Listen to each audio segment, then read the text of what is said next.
So let's get started with today's event. Thank you all for being here. We have a really packed schedule for this evening, afternoon, morning, wherever it is that you are, with the break a little over halfway through. So grab yourself a cup of coffee, maybe a midnight snack or some dinner, depending on where you're coming to us from, and let's get started. My name is Andrea Perkins. I work at Headquarters Air Force Airmen and Family Care Division, and I will be your MC for today. Our theme for today is PCS. The goal is to equip you with information and resources that will assist you during your relocation. We know that in general, moving is difficult and can be stressful, even more so when you are PCSing every few years and trying to move a family and transfer a career across state or international lines. And so in order to address some of the various challenges associated with PCSing and relocation, we ask experts from several different areas to give us some resources to help you with things across the spectrum for your PCS moves. But before we get started, we're honored to have with us today Mrs. Mollie Raymond, who is the spouse to the Chief of Space Operations, General John J. Raymond, and Mrs. Sharene Brown, spouse to the Chief of Staff of the Air Force, General C.Q. Brown. Mrs. Raymond and Mrs. Brown, thank you so much for championing today's events. I'll now turn it over to you for opening comments. Hi, Andrea. Thank you so much. I'm so happy to be here tonight, and I would like to say welcome to everyone. I don't know where exactly everyone is, but where I am, it's cold. It's March 1st, or in almost April 1st, but it's cold where we are. So I've got my fireplace going. But heartfelt gratitude goes out to everyone for making time today to be here. I'd also like to say that I'm just really excited about the event today. It's the third session for our virtual Key Spouse engagement. And as the summer PCS season starts to rev up, today's theme of relocation and best practices couldn't be more timely. I'm so excited. If you're like me and there's a PCS on the horizon, you're going to start researching where to live, what's housing like, where will the kids go to school, are there going to be opportunities for employment for me? If you're going overseas, what is the pet transport situation like? All the things, but you're not alone. You have resources and you have experts. And tonight, I'm so proud that we have this fabulous panel of subject matter experts to help you. And I'd like to say especially a thank you to Brigadier General Joel Safranek from U.S. Transcom, which is responsible for overseeing the military move process. General Safranek is joined by Tammy Hearn, Gretchen Swinehart, Kelly Childs, and Lori Phipps, who are all experts with tips and tools for a seamless transition. This is a great opportunity to ask questions for yourself and for those that you serve alongside. The more you are proactive and learn and research the potential challenges at your next location, the more prepared you'll be to handle them and not be surprised. I particularly love the slogan, call the slow before you go. It's a great advice, great motto. I'm also excited today to meet three extraordinary key spouses who are here to offer ideas on building connections and welcoming new folks into their units. They are awesome, and they are really devoted to helping our airmen, our guardians, and our loved ones in the capacity of key spouses and key spouse mentors. So hold on tight. It's going to be a great night. And I'd like to introduce my best friend, my very good friend, Sharene Brown, spouse of General C.Q. Brown. Well, thank you for that. My BFF on the other half. We're just a construction road away from each other. So here we are, and happy spring to everyone. It's been a while and we have missed you. It's been since September of 2021 was our last engagement, and much has happened in that span of time. In some areas, we are able to to gather in person, and some places they're lifting mask restrictions, and we're able to gather in person, which means celebrations are happening, like graduations, weddings, and birthdays. And speaking of birthdays, did you know that this year the Air Force celebrates its 75th birthday? Yes, I'm sneaking that in. So look for a celebration in your area so that you too can celebrate this 75th milestone. So thank you for taking the time to join us in this next move, no matter where you're going to be in the world in the next few months. I continue to marvel at the technology that we have in store for us as we are able to connect and be able to talk about some of the tips and tools that we have available for you. I'm curious to know where and how we'll be meeting in the future with all of this technology that keeps rapidly developing. Will it be a hologram from the days of Star Trek, or is it the metaverse from the days of from the metaverse and the avatars, like the movie in Avatar? Who knows? But this I do know. Our AFPC team has been working diligently behind the scenes to bring you this Key Spouse Engagement Series, number 3. I would like to take a moment to acknowledge and thank some of our staff that are here today. So you've already seen Miss Andrea Perkins, who's hosting for us today, and joining her are Lieutenant Colonel Edith Smith, Randy Ramsharon, Krista Thomas, Teresa Galvin, and Ellie Bogensberger, and Aaron Collier. And last but not least, Mr. Kevin Huve, who leads the team overall. We're extremely grateful for their time, their attention, and the work they've done to bring this particular event to life. March 20th marked the first day of spring in 2022. And for many in our military community, this means it's PCS season. Both Mrs. Raymond and I have heard a few stories shared over the last couple of PCS seasons about as the pandemic has kind of impacted some of our moves from different locations, both in the US and abroad. The transportation, our household goods, housing both on and off the base, the schools, and adjusting to a new community. For many of us, it's very involving, and it's been a trying experience. But the good news is our DoD and DAF agencies have heard your stories also and have found ways to make your moves smoother. They have changed how they do business in the light of the current environment and will be talking to us about it today. But this means you have to do your part as well, doing your homework to understand and be prepared for your new installation. For example, while mask restrictions may be lowered in your current location, different rules may be in place for where you may be going. Figure out those circumstances now before you go.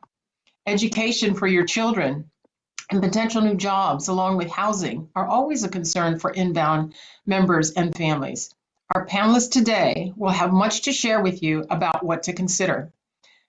Thank you to our guest panelists who are here today. Brigadier General Saranak with U.S. Transportation, Ms. Tammy Hearn of EFMP, Ms. Lori Phipps, our Director of School Liaisons, Ms. Gretchen Swinehart with Housing, and Ms. Lorene Kelly-Chicos with AFRC. Thank you all for being here today, and we look forward to your presentations. Following our expert panel, we have a most anticipated session with our rock stars from your Key Spouse community, here to share with us how their actions and toolkits are making a difference amongst our airmen, guardians, and families are Ms. Patrina LeBlanc from the 375th Civil Engineering Squadron at Scott Air Force Base in Illinois, Ms. Amy Beck from Delta 4 Detachment 1 at Buckley Space Force Base in Colorado, and Ms. Tricia Newman from the 4th Special Operations Squadron at Hobart Field in Florida. And I, along with our audience, is super excited to hear what they have helped us, what they are here to help us with, and help you become successful at your base. So whether this is the first time or the umpteenth time, like me, at each PCS move, this can be a little bit different. Each time is a little bit different. The knowledge and experience we offer to one another is always helpful. For that reason, you may notice that we've opened up this forum to our military spouses also. Welcome, and we are glad you have joined us. We hope this topic will be informative for you and bring awareness to what our various military agencies are, as well as what our key spouses are doing to make your transition smoother. We will, excuse me, we want to provide our military families with the best opportunities to thrive. So with that, I say, let's get ready, set, relocate. Back to you, Andrea. Thank you so much, Mrs. Raymond and Mrs. Brown. We really appreciate your leadership in making these connections possible and having the Key Spouse community come together for some resources and some best practices. All right, now let's talk about some administrative details. We'll start today with a 55-minute or so relocation resources panel, followed by a 10-minute break, and we'll wrap the day up with a Key Spouse best practice panel. We've posted a link to where you can find the bios for our panelists today, along with the slides in the chat. For those of you who are calling in, you can find these and follow along by Googling AFPC Key Spouse. Again, this will focus on relocation. The screen shows the list of individuals who will serve as panelists for us today. First up, we'll have Brigadier General Safranek, who works with the Defense Property Management Office as a director. We have Miss Tammy Hearn, who will be talking to us about EF&P travel screening. Miss Lori Phipps, who is with the School Liaison Office. Miss Gretchen Swinehart, who will tell us all about the heat tool from the Housing Office. And finally, Miss Kelly Childs, who works with the Airman, who is a flight chief at the Airman and Family Readiness Center. All right, so our first panelist serves as the director of the Defense Property Management Office, Brigadier General Safranek. His office advocates for military families in the relocation process, and he has some exciting news about an upcoming change that will make the PCS process a little bit easier in the future. So with that, Brigadier General Safranek, over to you. Hey, good afternoon, good evening, or good morning, depending on what part of the world you're coming to us from. I'll be honest with you, I've had 13 moves in 26 years, so that may have been what put me in this position. And I've probably got a few more moves left in me. So I go at this not just as someone who's managing and directing the program, but someone who's also a customer and will benefit from any changes as well. If you can go next slide, please. I'm going to show you a lot of slides today with a whole bunch of words. So this first slide that we're going to show you has one simple word on it, and it's really to kind of make clear really the foundational problem that we currently have with the household goods moving. I don't know if it's the bandwidth, but there we go, perfect. So if you leave this brief with no other word, this is really the foundational problem with the current system. It's fragmented. If you go next slide, please. And I'll walk you through the current system and some of the problems with it, some of the issues that we're trying to make better in the future, and then some things that you can do in the meantime until those changes take effect. If we look at the center top of this slide, it kind of walks you through the current household goods systems. We move about 325,000 shipments a year. That's done through about 950 household goods companies, and they do that in almost 1,800 what they call SIT or storage and transit type providers. So you can see where it's extremely fragmented amongst 1,800 different storage sites, about 1,000 different companies. If we go down to the middle section on the bottom for the non-temporary storage, there's about 60,000 lots that are put in storage at about 1,200 different facilities.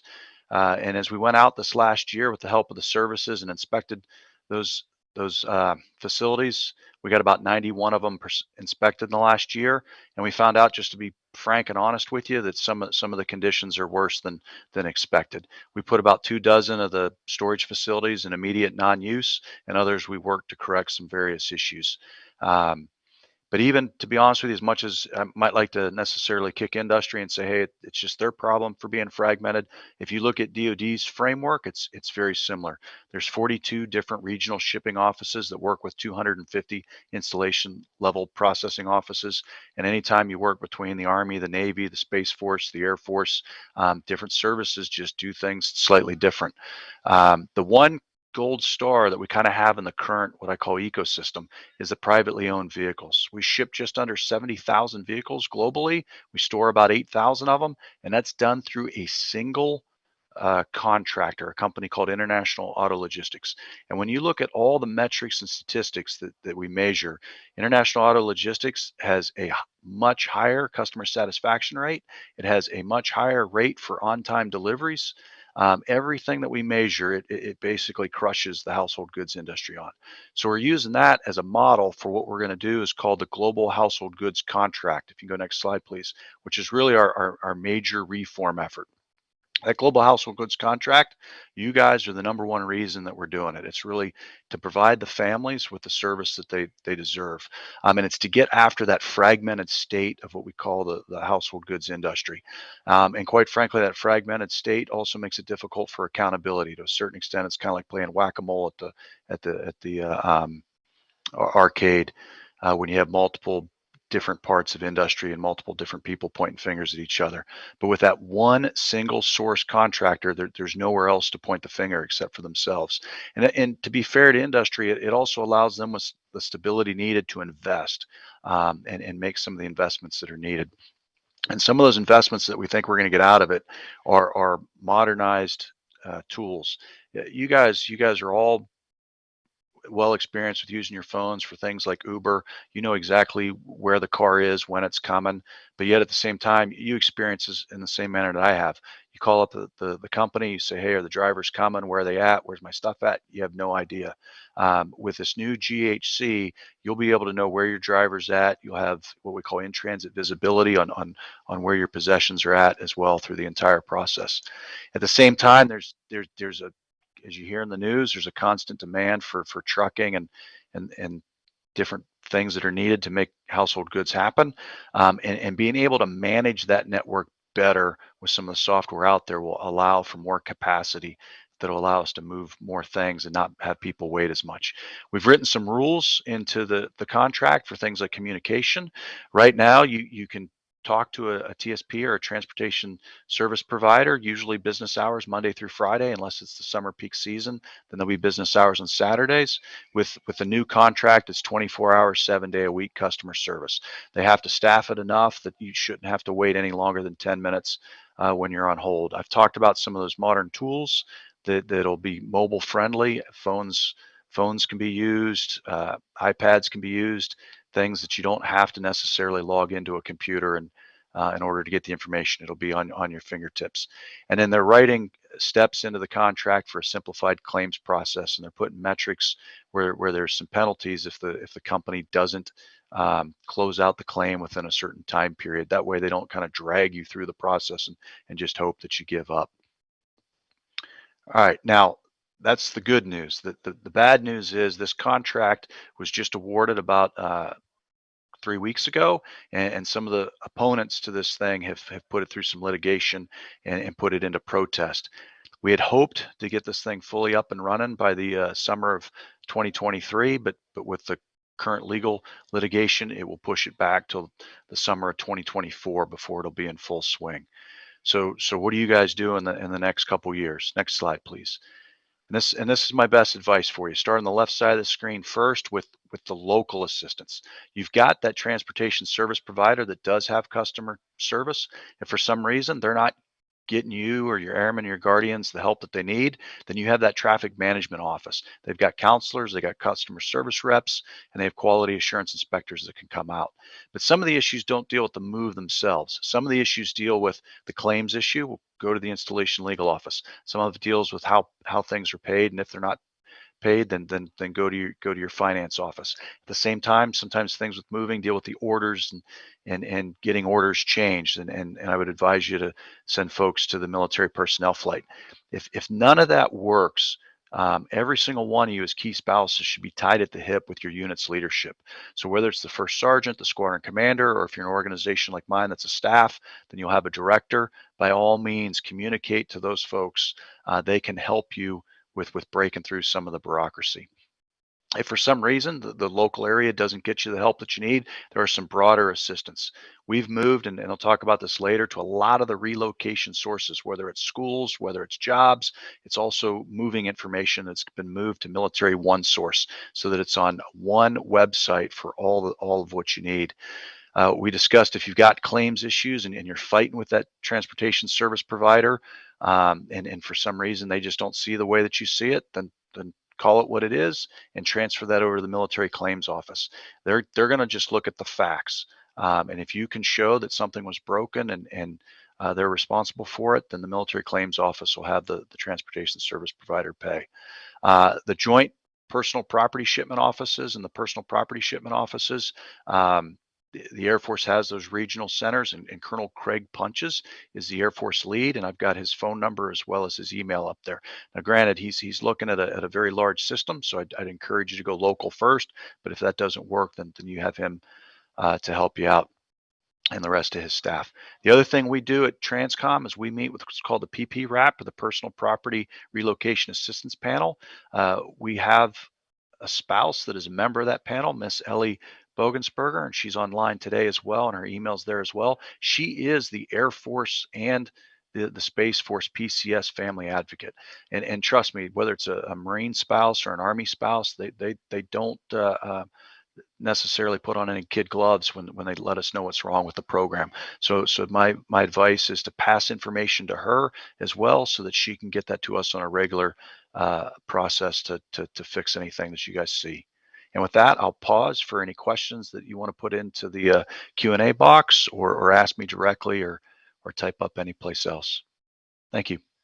I hope that you all heard that he said, and the box on the bottom there, don't underestimate the power of completing that customer satisfaction survey, right, sir? This change is happening because you're listening to feedback, right? Yeah, absolutely. And I should have mentioned that earlier. Those satisfaction surveys, the scores that go into them, go to whether or not those companies participate in the future.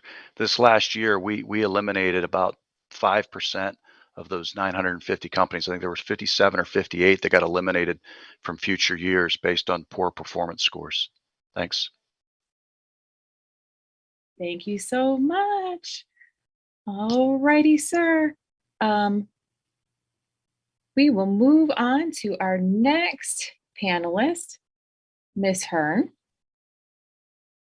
She will be talking to us today about the EFMP travel screening process. Ms. Hearn has a bunch of slides that you'll be able to view.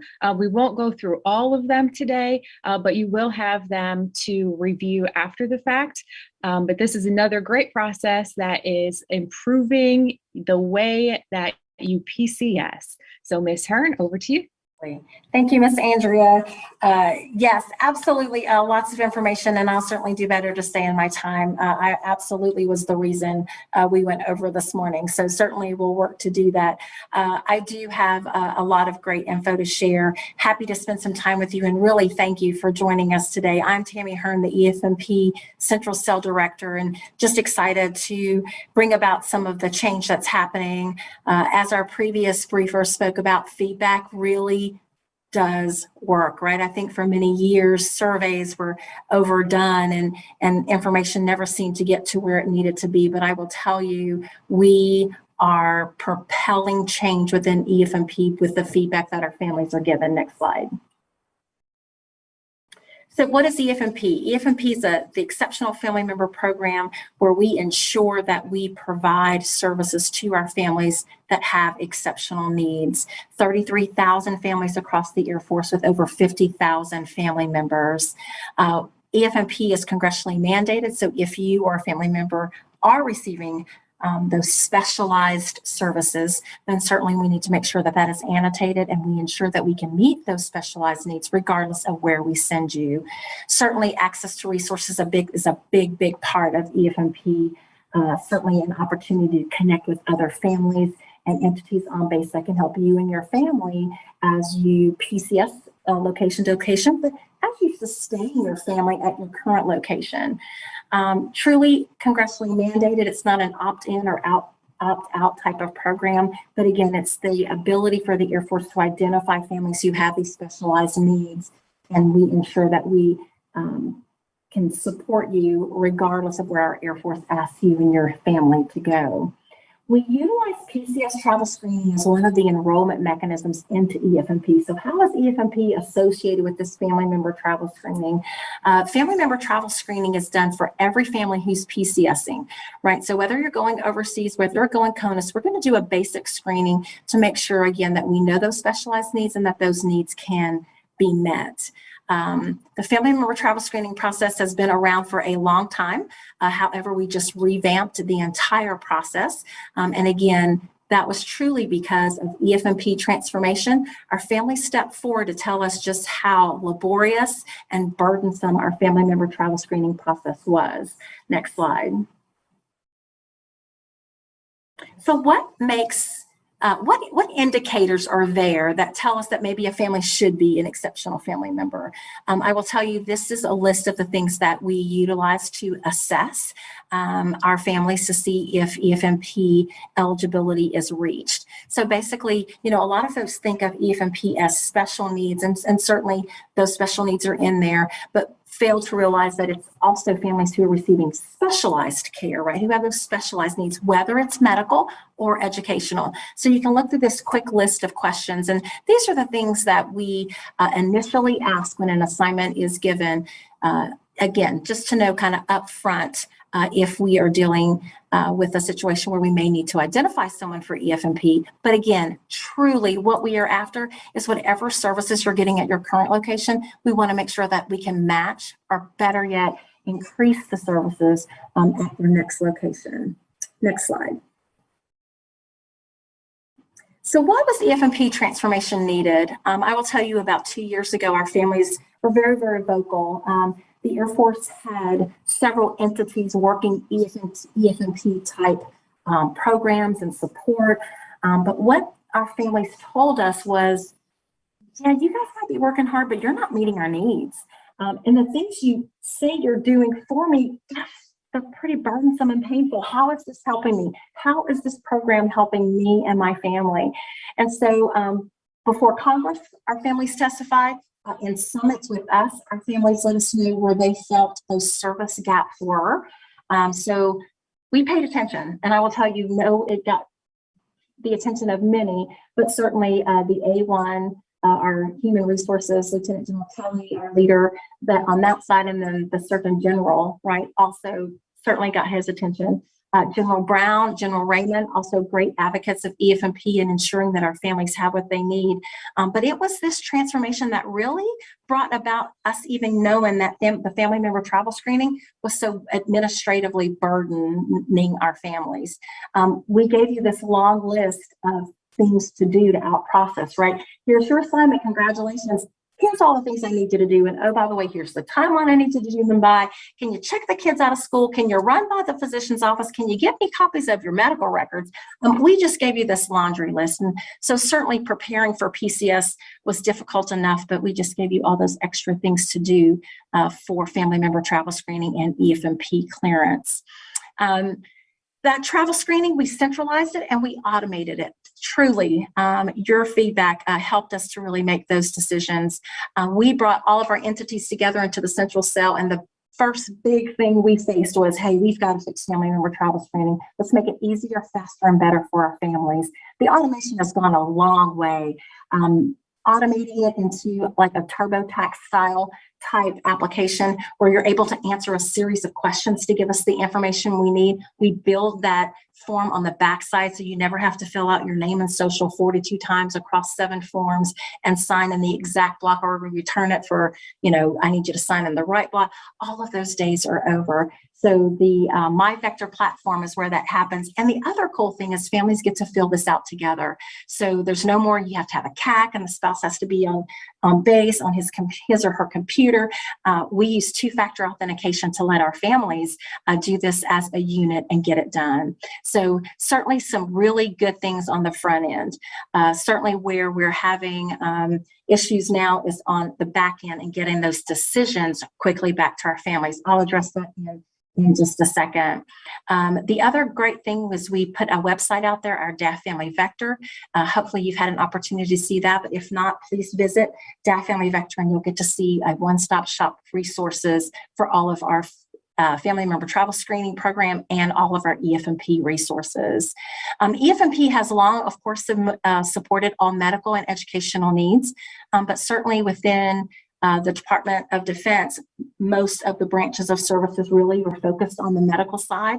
And we sent our families out into the local community to access special education assistance. Well, not anymore. Certainly we heard a lot of feedback about that. Our families expected that the branch of service would help them and provide that service to them, and that's exactly what we've done.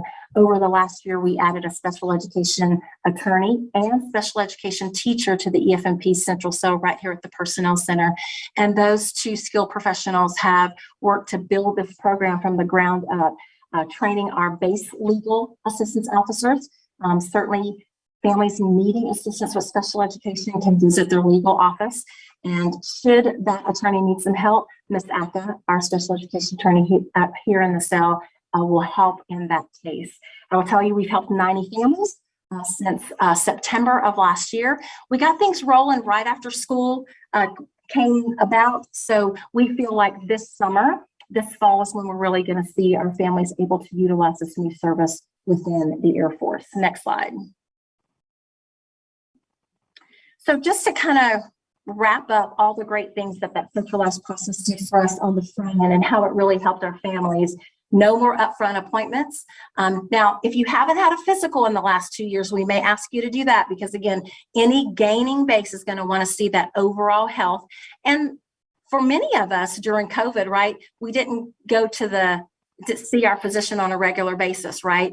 They didn't have the appointments, but that's certainly one big change is you don't have to go see all your specialists, gather the medical records, bring them to us. Your local SMC is going to gather those records and input them into the military electronic medical record system. No more in-person family interviews. No longer will you have to start over each time you PCS. We will archive your application within MyVector, and the next time you PCS, you'll be able to unarchive, bring that back down, and then just update those couple of years that you spent at your current duty location. Just get that update there and then submit it for the next family member travel screening process to take place. Again, you can work together to complete the digital application, no CAC required. We use a two-factor authentication code that's given to you via email. So like that, whether you're overseas or CONUS, you're able to access and get into the actual application. Our bases have great dashboards to help track when that information is complete and when orders can be cut. Because orders, right, is exactly what we're looking for. We need to get those processing actions done and get them done quickly. So Orders in Hand is the latest initiative. If you want to go to the next slide, we're very happy to have our MPFs. They can now provide two-part orders to our families while they await the FMTS travel screening to come back. Part one allows them to go ahead and get those TMO scheduling, right? That's one of those things that we need to do well up front so we can get it scheduled. And then, of course, passports and visas, the other out processing relocation type event that takes a long time. We've implemented some fast track processes. We're going to get through those low and no need type cases quickly, right? So the complex cases can move through the system. And then finally, we've really built up some manning here in the cell, making sure that we are properly staffed to adjudicate these cases. We have a lot pending. There is no doubt about that, but we are working through them and we continue to build out these capabilities, making our system better, making our staffs larger, and ensuring that we are here to service our families. We have a long way to go. It's been a journey, but truly we know on the front end, we've done some really great things. On the back end, I owe you a determination faster. I'm happy to type in the chat some of the great things we're doing, so ask your questions, we'll address them. But more importantly, thank you for sticking with us. We know on the other end, there is great things for our families all the way around. Thanks for your time, Ms. Andrea. I appreciate the opportunity to speak. Yes, ma'am. Thank you so much for speaking. There are quite a few questions that popped up in the chat. Looks like your sound was a little muffled for some folks. One of the questions is just a quick one. Who did you say is the special education attorney for JAG to call? Oh, so our special education attorney here in the central cell is Ms. Aka. And so if our families who need services will visit their base legal office, and if the base legal office needs assistance or they'll reach back to Ms. Aka, and she'll be happy to help walk through how they can assist that family, whether it's an IEP, whether it's parental rights. She will absolutely help get that family ready to talk with the school and get an IEP worked for the child. All right. Next up, we have Miss Lori Phipps, who serves as the director of the DAF School Liaison Program. And she will tell us about how SLOs can help with your transitions from place to place. Go ahead, ma'am. Thank you, Miss Andrea. It's great to have everybody here tonight for you guys. Hey, so our program services over 770,000 military connected students every year. So here we go, right? Dependent education transition. You've got orders. Now what? Where do you start? What schools are available where we're going? What classes, what clubs or extracurriculars are available for my kids? What education options will work best for them? Your pre-K through 12 dependent education transfer is a critical part of your students' sense of normalcy and acclimation into their new community. Our school liaison office is there to help with resources and information to help you find those answers and the best fit for your pre-K through 12 student. So we all know with PCS orders for a military child, it equals to what? A change of housing, schools, teachers, friends, address, the weather, scenery, schedules, routines, neighborhoods, activities, our worship. What is the new norm, right? What are we walking into? And let that sink in for a minute. It's a lot of change that we ask our military connected students to endure every 2 to 4 years. We know adventure awaits them. As adults, we know the good always will outweigh the bad.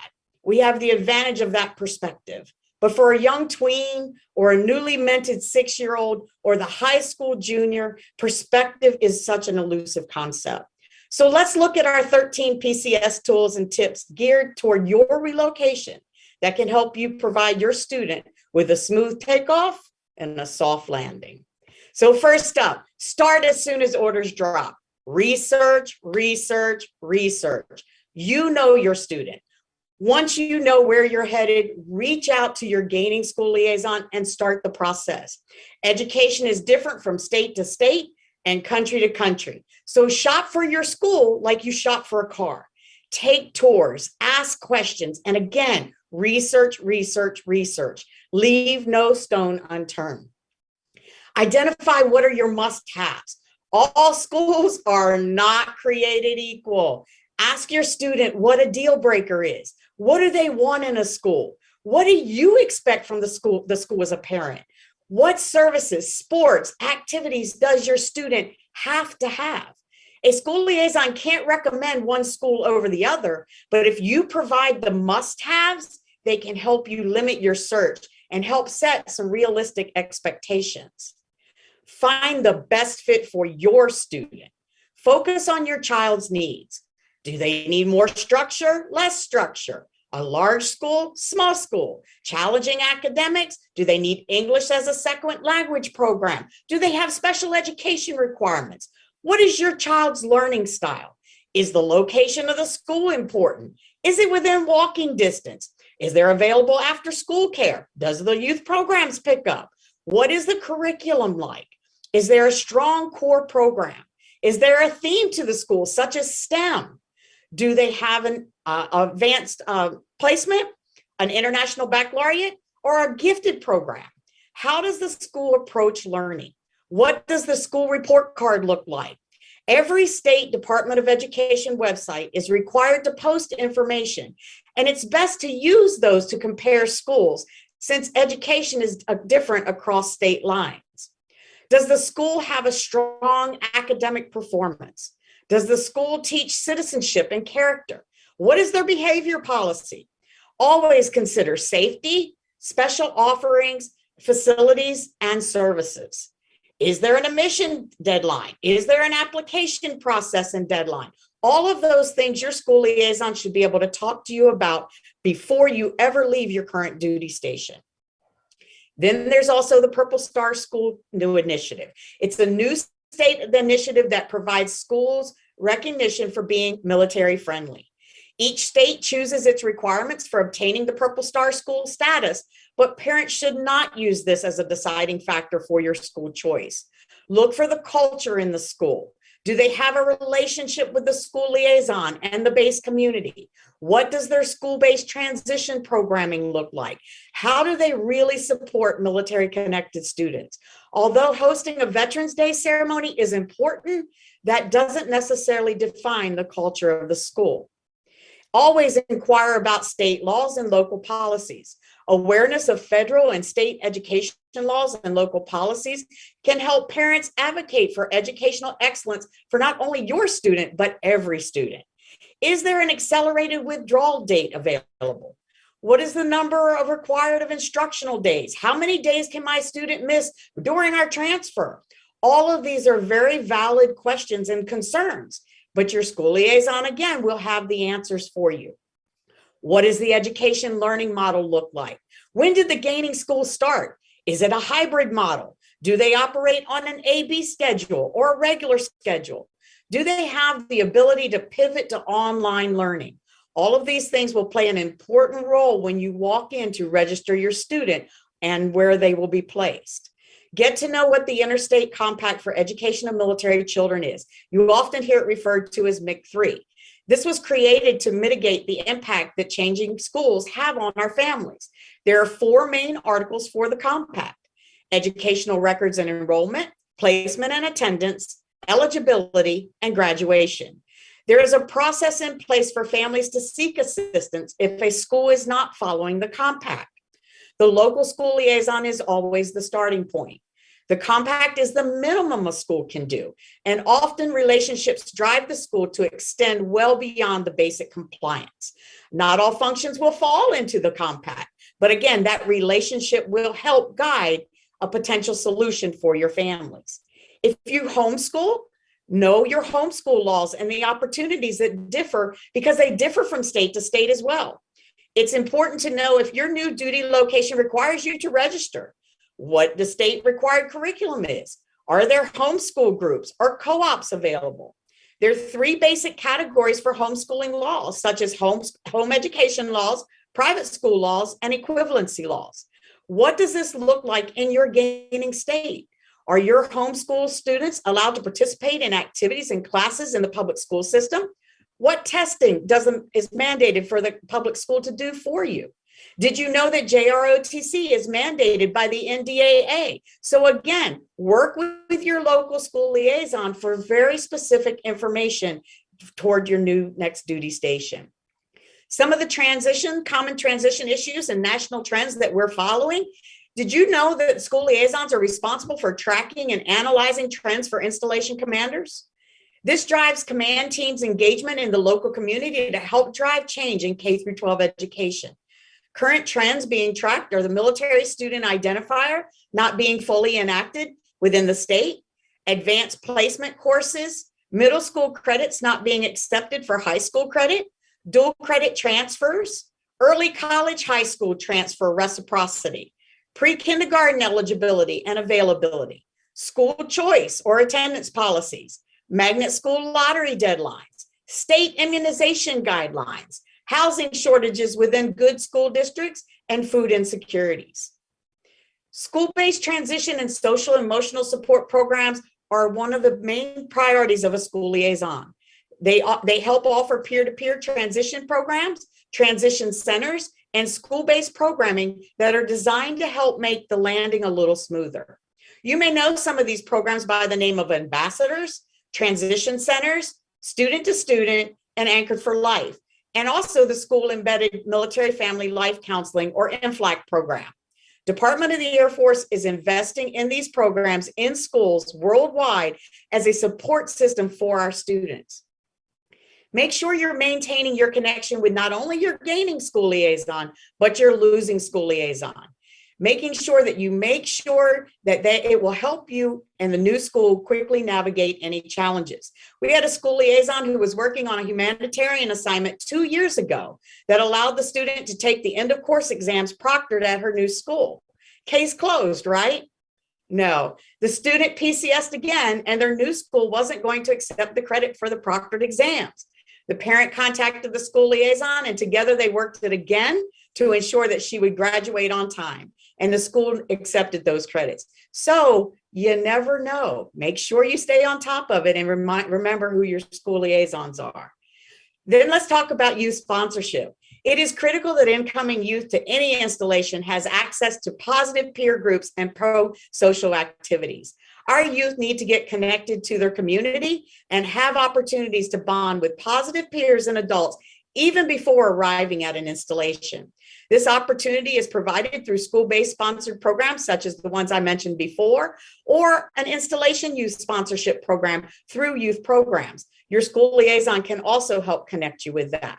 So what about resources? There is an abundance of resources out there to help with the transition, from books about moving to classes such as Smooth Move, PCSing with military connected youth, the military installations website, and Military One Source, just to name a few. Your school liaison can provide you a checklist for your dependent education transfer, resources in the local area, and an individualized information that is tailored to your specific family needs. Above all, please take this away. Above all, you have 240 plus joint service school liaisons around the world that are waiting to help you with your transition.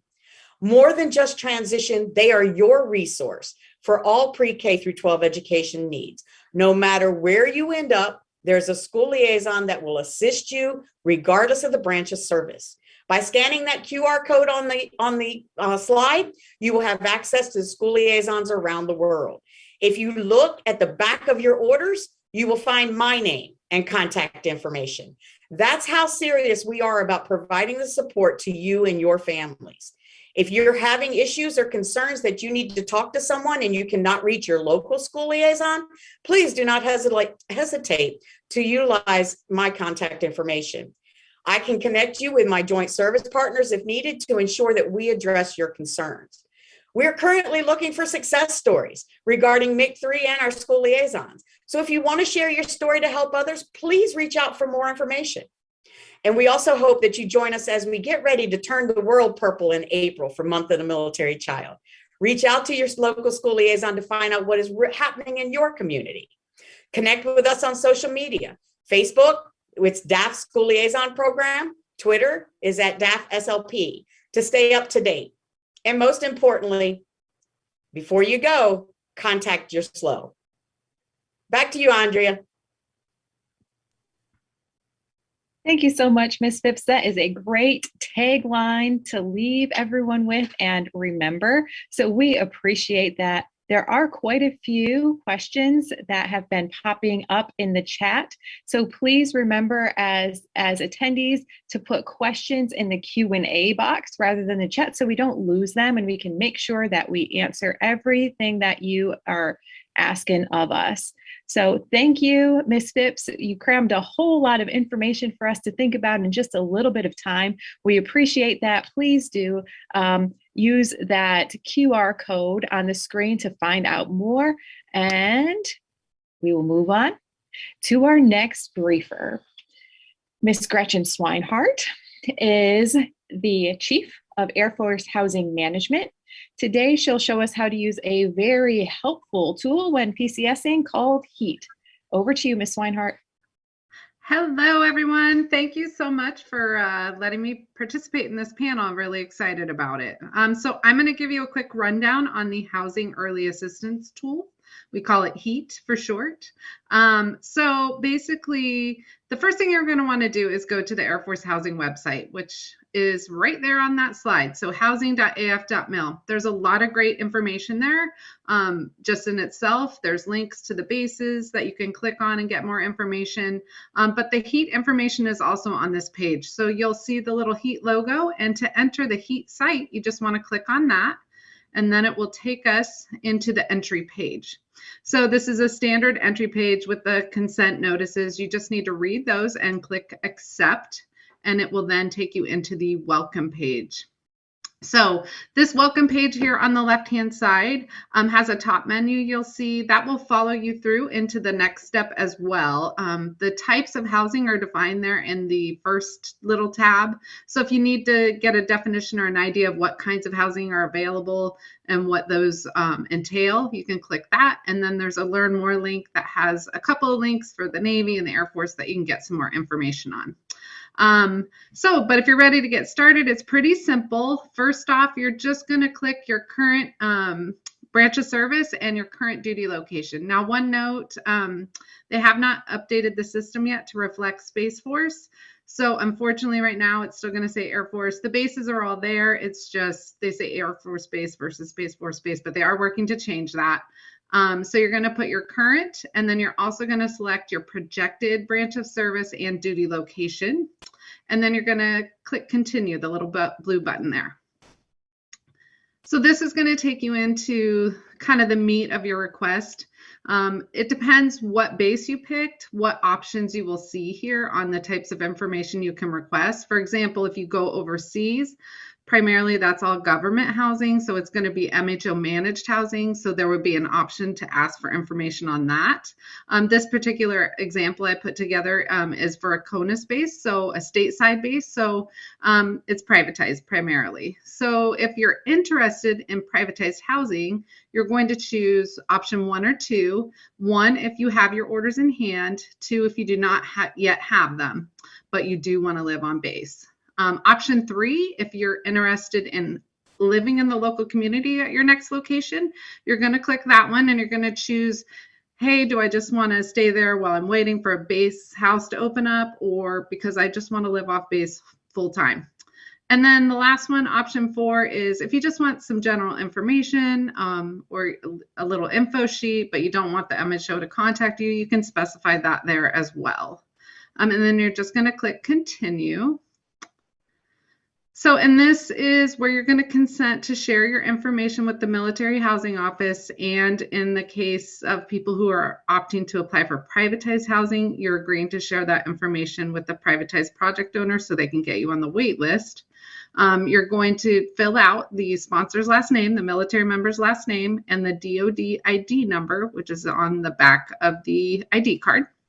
And then you really want to make sure you get a good contact number and contact email there, because that's how the MHO is going to reach out to you to give you the information on housing that you've requested.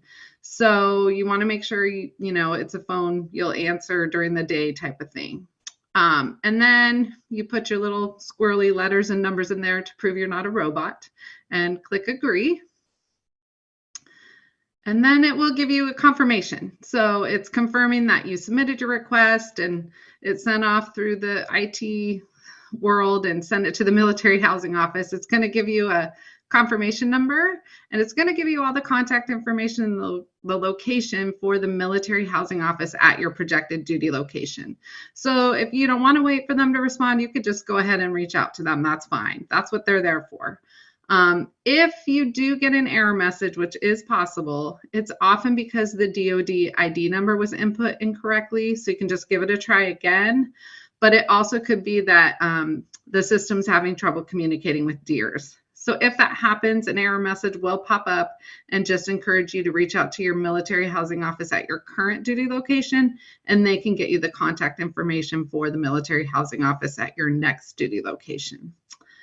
So once you've submitted your request and it's successful, the Military Housing Office will reach out to you via those contact information items on the phone number and the email that you provided. You can use this system any time of day. You know, you're busy at work and you're feeding the kids and you think about it at midnight, you can get in and do that. Just keep in mind the housing office won't reply during the weekends or after duty hours, but they will get back to you Monday through Friday. And if for some reason they don't, that confirmation has the contact information there for you. They are experts in the area. They're very familiar with it at each Military Housing Office, so I encourage you to use them as a resource. And that's all I have. All right. Well, it's great information, Ms. Swinehart. Thank you so much for sharing that tool with us. We appreciate you for being here with us again tonight. I don't see any questions popping out at me at the moment, but I'm sure you'll stick around and answer if any come up. So thank you, ma'am. Last but not least, we have Miss Kelly Childs joining us. She is the flight chief at the Airmen and Family Readiness Center at Eglin Air Force Base and is going to tell us about all of the wonderful relocation resources that are available to you at your friendly local Airmen and Family Readiness Centers. Over to you, Miss Childs. Thank you so much for that introduction. You said I'm at Eglin Air Force Base in beautiful Florida. Next slide, please. So the Relocation Assistance Program is something that hopefully, if you're not that familiar with, you'll learn some things tonight that will be able to help you, your family, and the spouses that you're working with. The goal is to hopefully provide the inbound service members and their families information that they need to get things timely and to make things smoother for their move right now. We can help with housing, spouse employment, information on schools, childcare, special needs services, and help to connect you with people in our new community as well. When families arrive at a new installation, we really encourage spouses to attend newcomers orientation. If they do not, then some bases even have a spouses program as well for those spouses also. But spouses are always encouraged, and if they don't come, also, they are welcome to stop at the Airmen and Family Readiness Center to see what services they have available. Every move is different. You may have children this time, you may have a pet, you may be looking for a home that you're going to be purchasing. So it's important that that information gets received. Also, our staff is able to provide sponsorship training, and key spouses may want to participate in the sponsorship training as well. So they're able to help the spouses that are coming to the base to make sure that their transition is easier. The sponsorship training that we have, there's information there that can provide you how to do that initial email, how to get information about the local resources. We go through Military One Source and provide the information, so you don't have to create anything. You just can organize it and personalize it to your individual squadron. If you do not attend the sponsorship training online, we can give you some individualized support with that as well. Next slide, please. So Military One Source, if you haven't been out to that yet, I really encourage you to do so. They have the sponsorship training electronic. We used to go to the Airmen and Family Readiness Center back in the day when you would get a VHS tape and it would give you all the information about your upcoming base. Sometimes that information was out of date. Now the information is updated every single quarter, and we validate to make sure it's the latest and greatest information. So when you're seeing pictures of housing, when you're seeing pictures of the community, it's how things really are right now. That training that you receive on there can help you with researching your information. It can also help you to get information out to your spouses as well. A lot of times the military members talk to the military members, but sometimes the spouses have some individual questions that they want to ask another spouse. And so some key spouses will participate in their squadron sponsorship program and make sure that they get out that information that is going to be more useful, and also provide some peer-to-peer support. Next slide, please. So Airmen and Family Readiness Centers is the hub of information, and we provide a ton of resource and referral information. If we're not the correct agency for you, we're going to get you to where you need to go. One of the things that is really important to a lot of spouses who are PCSing is employment assistance. And we're able to help people with employment. We're able to help them with information on their license and reciprocity, for certifications that they may have. And if our particular area has a need for a particular skill set, we can help provide that information. So if a spouse is seeking out training so they can be more marketable in the job market, we can help them to tailor that in that correct direction. The employment skills that we can provide is linking you to local job banks, looking at your professional portfolio, helping you with your federal or your private sector resume, helping you with that job search, and maybe doing a mock interview for you, or if the need arises, transition assistance as well. We also have some of those other services up there, like the connection to the Military Family Life Counselor and PWL. So like I said, there's a lot of things that we can do to support you, and we encourage you to reach out so you can receive that. Next, please. Smooth move. If you haven't been out there, like I said, I really do encourage you to do that. You're able to tailor the military installations guide to where you're going, and all the information is up to date. You can see up-to-date pictures, and you can see what sort of services are available. Maybe you're planning on going to school when you arrive at your next base. It will give you an idea of what local schools are in the area and what is on the installation. It can also give you information on the Plan My Move section with a customizable calendar for your losing base and for your gaining base. So you have a better idea of when you need to contact somebody to turn off your electricity, who you're going to have to contact when you arrive at your new installation, and so on. So you're able to tailor it to your individual needs and your individual situation. So the departure and arrival checklist are very, very helpful. It can give you information as well about childcare. That's a huge problem when people are PCSing if they're wanting to continue to work or go to school. Making sure that their kids are taken care of is very important. So it will give you an idea of how to get onto the childcare list when you're getting to your new installation as well. Next, please. The relocation assistance program is very comprehensive. One of the things that some bases do have is a loan locker.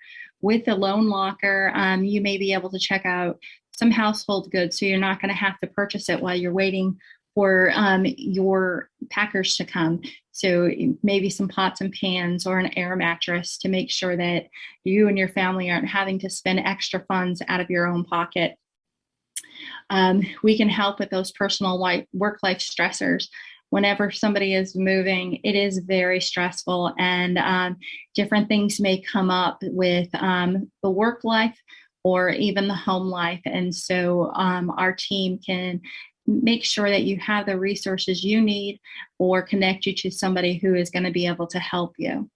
EFMP, I know that you heard that information as well, but when you arrive at your new installation or when you're leaving your installation, you need to check in with the EFMP family support folks that we have at the Airman and Family Readiness Center.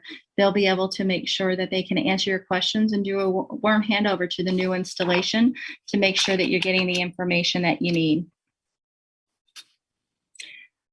One of the things with the personal work life and any of our programs and services, in addition to the squadron inviting us out as the Airmen and Family Readiness Center, you as key spouses can invite us out as well on any of these topics and make sure that your organizations are well informed on all of the great things that the Airmen and Family can do to support you and your squadrons. Next, please. So the Airmen and Family Division at AFPC has these great links that you can go out. Military One Source, the Airmen and Family Division, our Facebook page, YouTube, to see any of these topics, and a great way to collect resources and stay up to date on all of the different things that are changing and being enhanced to help support you and your family through your military life. So thank you so much. And I want to remind you to reach out to the Airmen and Family Readiness Center. We do have community readiness consultants who are assigned to squadrons. So you have one person who will be your point of contact, who will be able to support you at your installation, either your gaining installation or your leaving organization. Like I said, we can help to make sure that you get the information you need out in your squadron as well. So we're able to support in any of those 14 program areas. So thank you so much, and I hope that everybody has a great day. Thank you so much, Ms. Childs. Really appreciate you being here and sharing all of the great resources available at Airmen and Family Readiness Centers with us today. We're closing in on our time for this panel, but I do want to ask one question to a couple of our panelists. I saw that there was a couple people who were wanting to know what resources were available for reservists and then for those who were not located near an installation. So I think this mostly applies to EFMP, SLO, and Airmen and Family. If you guys want to give a quick, what your resources, a super quick, what resources are available to those, let's hear it from Ms. Childs. What's available? So if for reservists, if you are located near an installation, you have absolutely every service available that an active duty member has. So it doesn't matter that you are a reservist. We'll be able to provide you support. And if you are not close to an installation, Military One Source is a great connection. And also, there's still going to be a support entity that can provide support. So especially with the pandemic, we have gotten really good at providing virtual services. So if somebody calls or they want to meet us through Zoom, we're going to be able to provide you tailored support. And if you're wanting something specific about relocation, if we don't have the answer, we're going to help to connect to a resource that's close in your area. So you'll be able to get the same type of tailored support. Perfect. Thank you so much, ma'am.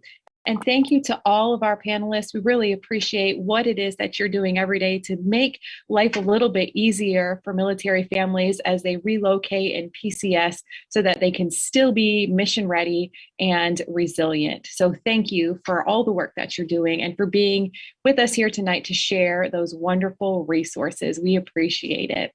So if everyone wants to break, we will return for our Key Spouse Best Practices panel. Thank you.